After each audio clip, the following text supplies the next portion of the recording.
I unwrapped another gift, a soft blue blanket with tiny stars stitched across it. I felt the fabric slip through my fingers like a promise. I smiled at the guests, but inside I was shaking.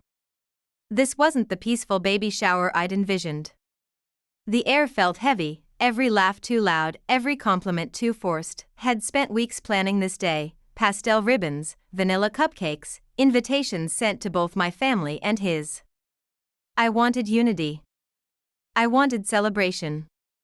I believed that meeting his family halfway might soften my own. Yet here I stood, in my pregnancy dress slightly stained by lemon punch, barely able to breathe without replaying every subtle glare. My husband, Alex, stood beside me. He was calm, kind, the kind of man who refilled my water glass before I asked. He watched the room with eyes that held something ancient. He had always been gentle, always patient. But today I saw something else, steel wrapped in tenderness. I carried the tray of mini sandwiches and caught the tail end of someone asking my mother, loud enough, if Alex would be around long. I froze. My hands tightened until I thought they'd break. Was that really said? They spoke about him as though he were expired before our son was even born. I searched Alex's face. He was not looking at them. He was watching me. When our eyes met, he offered a sad smile that felt like a warning. I wanted to protest, to wave it off. But something inside me recoiled. A few minutes later, I heard it again, from Aunt Brenda, he won't last. She said it with such certainty, as though his fate were sealed. My breath caught in my chest. I dropped a sandwich. Alex helped me steady it. I couldn't find my voice. I looked at my family, my people, and I saw surprise, confusion, then resignation. They folded their expressions, resumed conversation with practiced politeness. Alex did not flinch. At the end, he went to the front. Quietly. He addressed my mother, my aunts, my cousins. He looked at them not with anger but with something deeper, resolution. You should leave, he said. Not a question. A statement. The guests stiffened. My mother opened her mouth, paused. She nodded slowly. No one argued. They gathered coats, purses, whispered strained apologies. My heart pounded. They left. And I stood there, stunned, as the door closed behind them. Alex turned and looked at me. I expected anger in his eyes, tearful fury, but I found only exhaustion and something else, protective fire. I'm sorry, he said. I couldn't let them speak about us like that. I nodded, but I knew nothing would ever go back to how it was. The line had been drawn. We had crossed it. And I realized, this was not just a party gone wrong. This was the first step toward rebuilding something we'd buried in silence, and then I heard a whisper behind me, "Are you okay?" I turned and found my best friend, Sarah, frozen in the doorway. Her eyes were wide. She saw the shattered room. She saw me holding the tray. And she didn't say, "But you asked them here." She simply closed the door behind her. I let the tray fall, watched the sandwiches scatter. I moved toward Alex and through him, I felt the walls come down. Today wasn't just about family. It was about identity, history, love. And I couldn't help but wonder, what would come next, now that everyone knew this wasn't their world anymore. The house felt colder after they left. Not because the door had been open too long, but because something sacred had been broken. I walked through the living room in a daze, past the half-opened gifts, the banner that read "Welcome Baby Mateo," and the pile of cards my mother had insisted we display on the table. It all looked staged now. A set. Something fake. Alex sat on the couch, elbows on his knees, staring at the floor. His hands were clasped tightly together, as if he was holding himself back from something. I knew that posture. It meant he was trying not to say what he really felt. Trying not to make it worse, I sat beside him, but neither of us spoke. I wanted to thank him. I wanted to scream. I wanted to ask why he didn't just let me handle it. But the truth was, I had never handled it. Not once. I had always made excuses for them. They're old-fashioned. They mean well. They'll come around. But that afternoon, with those 6 words, "He won't be around for long," they proved. They never saw him as permanent. Not as family. Not as a father. My phone buzzed. A message from my mother. "You overreacted." I turned the screen over without replying. Another message. This one from my cousin Anna. "You embarrassed everyone." He made it worse. I felt my chest tighten. The audacity. As if Alex had disrupted some sacred ritual. As if their passive cruelty didn't matter because they served it with cake and matching napkins. Alex finally spoke. "You don't have to choose," he said quietly. It startled me. I looked at him, confused. "What do you mean?" He glanced up, his eyes red. "Between them and me. I know what today looked like. I want you to know, I'll never ask you to pick." And just like that, I broke. "But they already made me choose, Alex. A long time ago. I just kept pretending they hadn't." He reached for my hand, and I let him take it. I was shaking. From anger, maybe. Or shame. Or guilt. For not standing up for him sooner. I thought about every family dinner where he was talked over. Every holiday where we were too busy to attend. Every conversation I'd let go silent because it was easier than confronting the truth. "They don't think you'll stay," I said. "That's what they've always believed." "I know," he replied, and that hurt more than anything, that. He wasn't surprised. Later that night, after Sarah left and the dishes were done, we sat on the floor of the nursery. The crib was half assembled. There were tiny socks in a drawer. I leaned back against the wall, my hand resting on my belly. "I always thought this baby would bring everyone together," I said. "But I think I was just afraid to admit how divided we already were." Alex didn't answer. He just nodded, then leaned forward and kissed my stomach. "He'll know the truth," he whispered. "He'll know love doesn't come with conditions." I nodded, tears sliding down my face. That night, I couldn't sleep. My thoughts wouldn't stop racing. I kept replaying every face from the party. Every comment. Every silence. And then I remembered something that didn't make sense. During the shower, when I was opening gifts, I had noticed my sister, Carla, whispering with my mother. At the time, I thought nothing of it. But now, the memory clawed at me. There was a file folder in her hands. She quickly tucked it under her bag when I looked over. I got up quietly, careful not to wake Alex, and went to the kitchen. The trash was full of wrapping paper and ribbon. I started digging, not knowing what I was looking for until I found it. A receipt. Folded. Dated 2 weeks ago. It had Carla's name. And under the item description, "Private Investigator FEE. My stomach dropped. What the hell were they investigating? I stared at the receipt for a long time. The name of the agency was unfamiliar, but the words "private investigator" burned into my brain. I felt a slow, cold fury building in my chest, not the kind that explodes, but the kind that settles deep, like an anchor. What were they hoping to find? What did they think they'd prove by spying on my husband? I returned to the nursery, receipt in hand, and sat on the floor beside Alex. He was still asleep, his body curled protectively near my side of the bed. I didn't wake him. I couldn't. Not yet. I wasn't even sure how to say it out loud. Morning came, and with it, more messages. My sister called twice. I let it ring. Then a text, "Please don't freak out. There's something you need to know."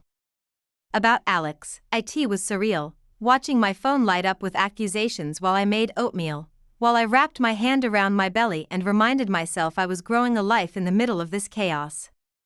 This was supposed to be a sacred time. Quiet. Intimate. And now I was caught between the man I trusted most and the people who were supposed to love me unconditionally. Finally answered her third call. What did you do, Carla? There was a pause, too long. I didn't want to tell you this way, she began, her voice already defensive. But you've always been so blinded by him. I needed to know if he was who he said he was. I sat down, my legs weak. And? We found something, she said. He wasn't always Alex. I went silent. Not because I believed her, but because something in me did flinch. A part of me I didn't want to admit, the part that had always wondered why Alex never talked about his childhood. Why he never had any photos from before college. Why the only family he ever mentioned was a foster brother he no longer spoke to, Carla continued. His real name is Daniel. He changed it after moving states. There's no criminal record, but why would someone do that unless they were hiding something? I didn't answer. I hung up. I stood in our bedroom for 10 minutes, the receipt still in my hand, the phone still ringing. I didn't answer again. I couldn't. My head was spinning. Was it possible Alex had kept something from me? Something that big. When he finally woke up, I was still by the window, staring out at nothing. He walked up behind me and wrapped his arms around my waist like it was any other morning. I didn't move. Did you go through the trash? He asked softly. I turned, startled. What? He nodded toward the counter. The trash bags are on the floor. You were looking for something. I hesitated, then held out the receipt. Do you want to tell me what this is before I ask you the question they're pushing me to ask? Alex looked at the paper. No shock. No panic. Just a long, slow breath. I knew it would come to this, he said. I just didn't think they'd do it now. He walked past me and sat at the edge of the bed. My name used to be Daniel. That's true. I changed it when I was 22. Not because I committed a crime or because I was hiding something dangerous. I changed it because Daniel was the name my father used when he hit my mother. When he hit me. When he disappeared and left us with nothing but debt and bruises. I felt something unravel inside me. He wasn't confessing a secret. He was revealing a scar. I changed my name because I didn't want to carry him anymore. He said.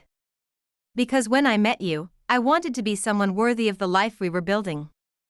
I sat beside him, unsure of what to say. He looked at me with those eyes, steady, honest, already bracing for betrayal. You can believe them if you want, he said.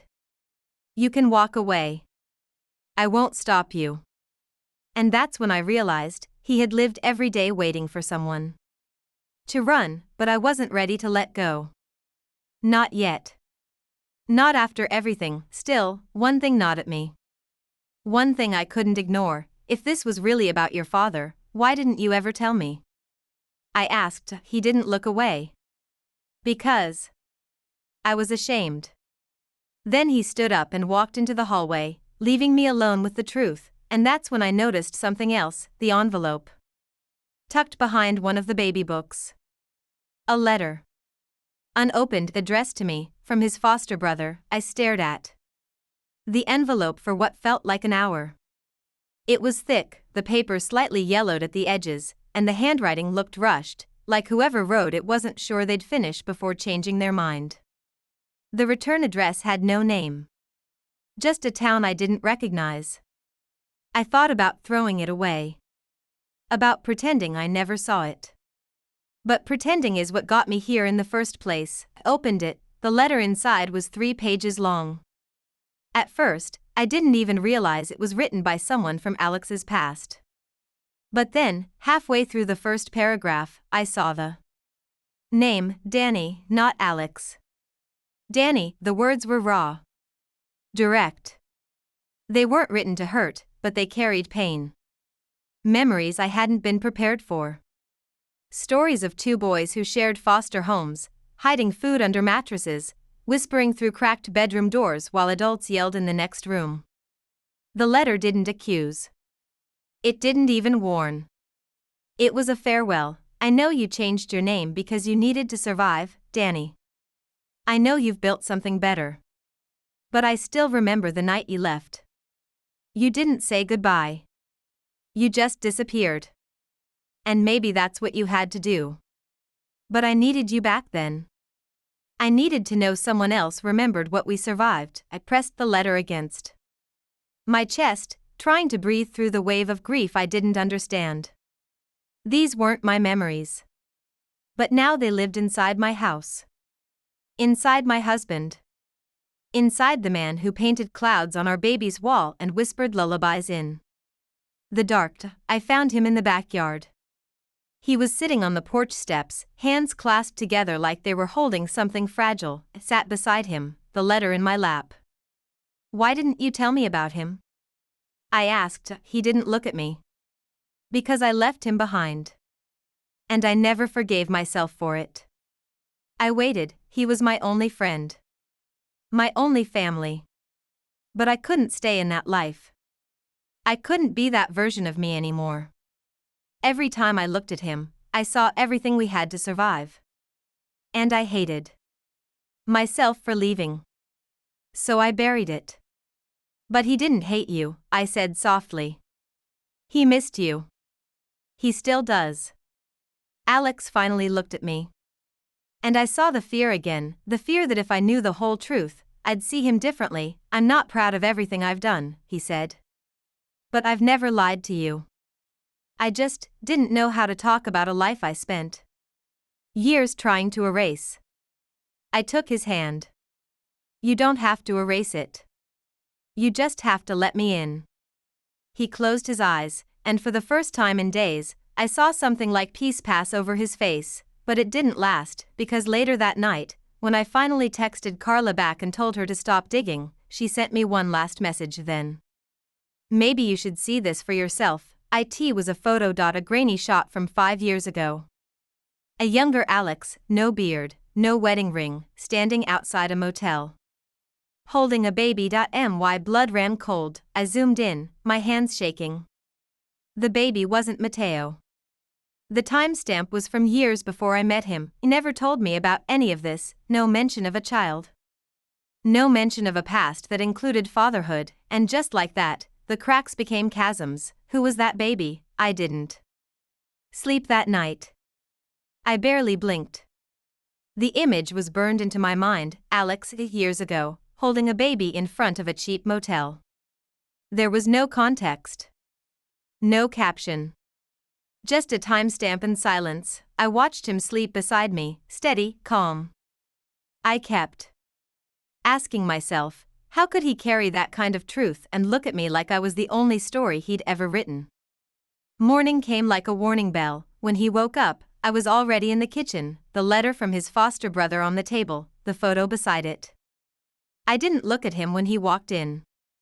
I didn't say a word. I just waited. He stopped in the doorway. I heard his breath catch. You found it, he said. He didn't ask which one. He already knew. I finally turned to him. Who was the baby? He sat slowly. His face was different now, not defensive, not guilty. Just tired. His name was Marcus. My throat tightened. Was? Alex nodded. He passed away 3 months after that photo. I covered my mouth, a gasp I hadn't prepared for escaping. He kept going, slow and steady like someone walking through fire barefoot because there's no other choice. His mother was someone I knew in my early 20s. We weren't together. Not really. We were both lost. She left him with me one night and never came back. I took care of him the best I could. I used to work night shifts and sleep in shelters during the day. That motel, that was the only place I could afford for a while. He paused. He had a heart condition. Undiagnosed. One morning I woke up, and he wasn't breathing. The silence that followed felt holy. Heavy. Sacred. I didn't tell you, he said, because I didn't Think I could relive it. And honestly, I didn't want to bring that grief into our future. I thought maybe I could leave it behind. I was crying now. Not just for the child I never knew existed, but for the man I'd married. For everything he'd survived. For the impossible choices. For the weight he'd carried in silence. You weren't hiding a child, I said. You were mourning him. He nodded. Every day. I walked around the table and sat beside him. I didn't have all the answers. I didn't know what this meant for our family, for our future. But I knew one thing: he wasn't a stranger to pain. He had loved before. He had lost before. And still, he chose to love again. He chose me. He chose Matteo. A few hours later, I called Carla. I told her everything. Not because I owed her that clarity, but because I knew the rumors would twist this into something uglier than the truth. She listened, but she didn't apologize. You should have known, she said, and maybe she was right. Maybe I should have asked more questions. Pushed deeper. But sometimes love teaches you not to dig, not because there's something to hide, but because the past is a graveyard some people spend their whole lives trying to walk away from. Alex came up behind me while I was folding baby clothes. He placed a small photo frame in my hand. Inside was a picture of Marcus. The same one from the motel, but cropped. Just his face. I want him to be part of our story, he said. If that's okay.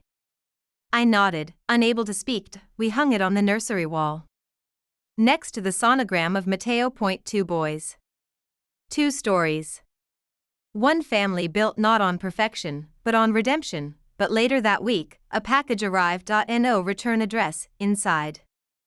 A second photo of Marcus, but this time, he wasn't alone, and the woman standing beside him, she was very much alive, and she was holding a handwritten note. You took my son once. You don't get to take this one too. The story wasn't over. Not even close. Let the comments begin.